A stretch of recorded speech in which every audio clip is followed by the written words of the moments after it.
மத துவேஷ கருத்துக்களை தவிர்க்க வேண்டும் என அரசியல் தலைவர்களுக்கு எடப்பாடி பழனிசாமி வலியுறுத்தியுள்ளார்.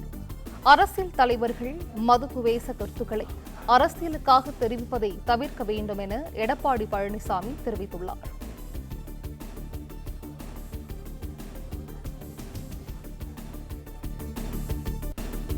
மத துவேஷ கருத்துக்களை தவிர்க்க வேண்டும் என பிரதமரின் பேச்சு தொடர்பாக எடப்பாடி பழனிசாமி கருத்து தெரிவித்திருக்கிறார்.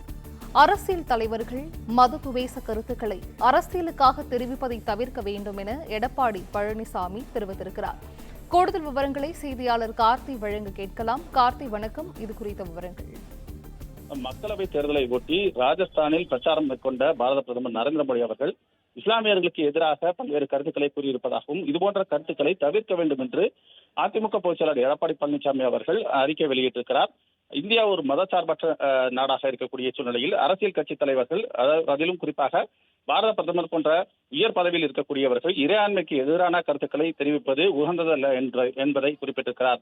இஸ்லாமிய மக்களுடைய மனது புண்படக்கூடிய வகையிலான இதுபோன்ற கருத்துக்களை அரசியல் கட்சி தலைவர்கள் மற்றும் பிரதமர் போன்ற உயர் பதவியில் இருக்கக்கூடியவர்கள் தவிர்க்க வேண்டும் என்றும் மத நல்லிணக்கத்திற்கு ஏற்புடையதாக அந்த கருத்துக்கள் இல்லை என்பதையும் எடப்பாடி பழனிசாமி அவர்கள் அந்த அறிக்கை வாயிலாக குறிப்பிட்டிருக்கிறார்.